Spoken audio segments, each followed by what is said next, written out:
শ্রুতি নাটক কনসালট্যান্ট ভিখারি। এই শ্রুতি নাটকের পরিকল্পনার পিছনে যিনি আছেন তার নাম না বললেই নয়।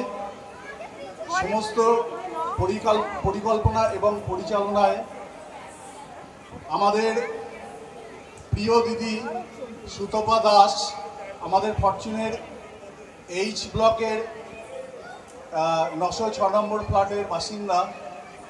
ধন্যবাদ জানাই ওনাকে। আমি গৌরগোপাল চক্রবর্তী। আমি সঙ্গীতা দাস।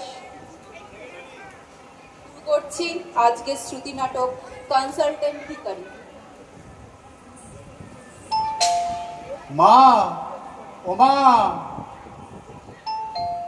ধুর বাবা, এত সকালবেলা আবার কে আসলো, ভাল লাগে না। মা, ও মা। আসছি, দাঁড়াও। মা, ও মা, ভিখিরিকে 10টা টাকা দেন, ভগবান মঙ্গল করবেন। আচ্ছা, এ কেমন বায়না? 10 টাকা কেউ ভিক্ষে চায়? 10 টাকা খসলে তো নেহাতি অমঙ্গল। আমি তো আপনার মঙ্গলের কথা বলিনি মা। ভিক্ষাদানে মঙ্গল একমাত্র গ্রহীতার, তার তো লস হবেই। ও আচ্ছা, বড় বড় কথা বলছো, অথচ ভিক্ষে চাইতে তোমার লজ্জা করে না? লজ্জা সম্পূর্ণ ত্যাগ না করলে নাগা সন্ন্যাসী বা ভিখারি হওয়া যায় না মা। ওই শ্রী রামকৃষ্ণ বলে গেছেন না, লজ্জা ঘৃণা ভয় 3 থাকতে নয়। ও বাবা, ঠাকুর রামকৃষ্ণের বাণীও তোমার জানা আছে দেখছি।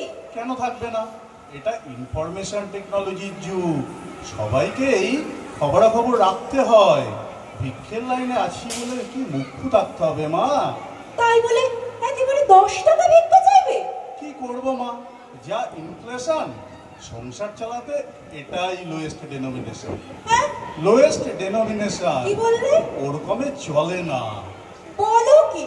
হ্যাঁ মা, দেখবেন সর্বত্র ভিখিরিরা আজকাল 2 টাকা 5 টাকা রিফিউজ করছে। আমাদের হ্যাভনটস ইউনিয়ন রেট বেঁধে দিয়েছে মা, 10-এর কম নিলে ইউনিয়নের মেম্বারশিপটাই কাটা যাবে। তাছাড়া 10-এর কমে কি আমাদের প্রেস্টিজ থাকে বলুন? তাই দেখছি। তা বাপু, আমি ঠিক করেছি ক্যাশে ভিক্ষা না দিয়ে কাইন্ডে দেব। কাইন্ডে দেওয়া কি কাইন্ডনেস? তা তেমন হলে কনসিডার করতে পারি। 5 টাকা দিচ্ছি, একটা মঞ্জিনি কেক কিনে খেও। আর কত কেক খাবো মা? মানে আজকে কিছুটা সস্তা হয় বলে আপনার মতো কেউ কাইন্ডেই সারতে চান। কিন্তু মা, সকাল থেকে 5-5টা কেক খাওয়া হয়ে গেছে, এরপর পেট ছেড়ে দেবে। কি সর্বনাশ! ভরা পেটে ভিক্ষা? তুমি তো ভিক্ষের এথিক্সটারই হেনস্থা করে ছাড়লে। মা, শুধু পেট ভরলেই কি ভিক্ষের প্রয়োজন ফুরায়? ভবিষ্যতের জন্য সঞ্চয় করতে হবে। কি কেলেঙ্কারি! সঞ্চয় করতেও পরের টাকা? ছি মা, কারোকে পর ভাবতে নেই। তাছাড়া শ্রী শ্রী মা তো বলেছেন, কেউ পর নয়, জগৎ তোমার। ওরে ফাদার, এমন জ্ঞান পাবে ভিখারি আমি বাপের জন্মে দেখিনি হে। মা, স্বয়ং কার্ল মার্কস বলেছেন, হ্যাভনটসের উচিত হ্যাভসের থেকে কেড়ে নেওয়া। আমি তো বল প্রয়োগ করিনি, চেয়ে নিচ্ছি। আপনি রাগ করছেন কেন? রাগ করবো না? এমন হাট্টা কাট্টা স্বাস্থ্য তোমার, কাজ করতে পারো না, উপার্জন করতে পারো না। কাজ করে রোজগার করার পাট বহুদিন উঠে গেছে মা। সর্বত্র কর্মচারী ইউনিয়নগুলির দলমত নির্বিশেষে একটাই তো স্লোগান, আসি যাই বেতন পাই, কাজ করলে উপরি চাই। শোনেননি মা, জানেনি? শুনেছি বই কি, এই করেই তো দেশটা গোল্লায় গেল। তাছাড়া মা, কাজ কোথায় যে কাজ করব? কাজ থাকলে বাংলায় এমন হাজারে বেকার থাকতো। কিন্তু চাকরি করতে হবে কেন? স্বয়ং নির্ভর স্বরোজগার উপায়ও তো আছে।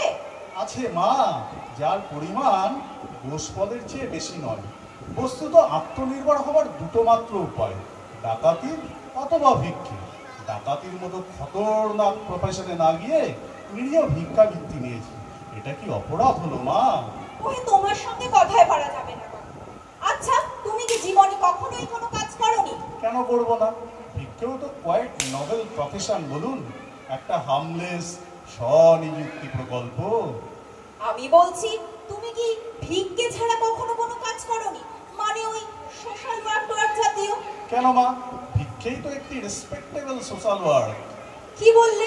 ভিক্ষে সোশ্যাল ওয়ার্ক? তা নয়, দাতাকে পুণ্য অর্জনের সুযোগ করে দিতেই আমাদের এই পরিষেবা।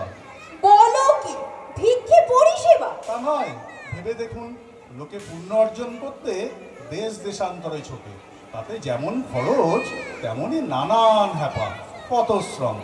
আমি সেই সব পুণ্যলোভীদের ট্রাভেল এবং ইউজলেস এক্সপেন্ডিচার বাঁচিয়ে ফোকটে পুণ্যার্জন করতে সাহায্য করি, স্রেফ ভিক্ষে দিয়ে অনন্ত স্বর্গের পাস্তুর। বলুন, ঠিক বলেছি কিনা? তাই তো, ব্যাপারটা তো ভেবে দেখিনি। আর ভেবে সময় নষ্ট করবেন না জননী, সামান্য 10 টাকার তো ব্যাপার, এত সস্তায় এমন পরিষেবা কে দেবে? তাছাড়া আমার এই যে ভিক্ষের সপক্ষে কনভিন্সিং সওয়াল, এই মার্কেটিং টেকনিক সম্পর্কে জানকারি, তার কনসালটেন্সি ফি দেবেন না? আমি তো তোমাকে কনসাল্ট করতে চাইনি বাপু। নাই বা গেলেন, গায়ে পড়ে অ্যাডভাইস দেওয়াও তো কনসালটেন্সি বিক্রি অঙ্গ। ফর নাথিং কারো রুজির পথে কাঁটা হবেন না মা। ওহো, তোমার ভিক্ষাবৃত্তির কনসাল্ট হতে কে বলেছিল? কে আর বলবে মা, বড় বালাই। দেখছেন না, একদিন যারা পুঁজিবাদের জন্য চেঁচাতো, আজ কেমন লেজে গোবরে হয়ে পুঁজিবাদী ভজনায় ভিক্ষের ঝুলি কাঁধে দৌড়ে দৌড়ে ঘুরছে। সে তো শিল্পের উন্নতির জন্য। যথার্থ বলেছেন জননী, উন্নতির জন্যই তারা ভিক্ষের ঝুলি কাঁধে দেশে বিদেশে ঘুরে বেড়াচ্ছেন। তাহলে দেখুন মা, দেশোন্নতিই চান কিংবা আত্মোন্নতি, ভিক্ষের কোনো বিকল্প নেই। উফ, বাপ রে বাপ, হাত ধরিয়ে দিলে। এই নাও 10 টাকা। ওটা তো ভিক্ষে বাবদ, কনসালটেন্সি ফি বাবদ আরো 20 দিতে হবে যে। বেশ, তোমার হাত থেকে রেহাই পাওয়ার জন্য আরো 20 দিচ্ছি। সব শুদ্ধ 30 টাকা গচ্চা গেল। গচ্চা বলবেন না মা, এ আপনার আশীর্বাদ। তাই হোক, আশীর্বাদ নিয়ে বিদায় হও দেখিনি। থ্যাংক ইউ মা জননী, আপনাদের দয়া মায়ার কোলেই আমাদের বার বৃদ্ধি। এমন করে চির বিদায় দিয়ে কোল ছাড়া করবেন না। টাটা, বাই, ফির মিলেঙ্গে। আপো।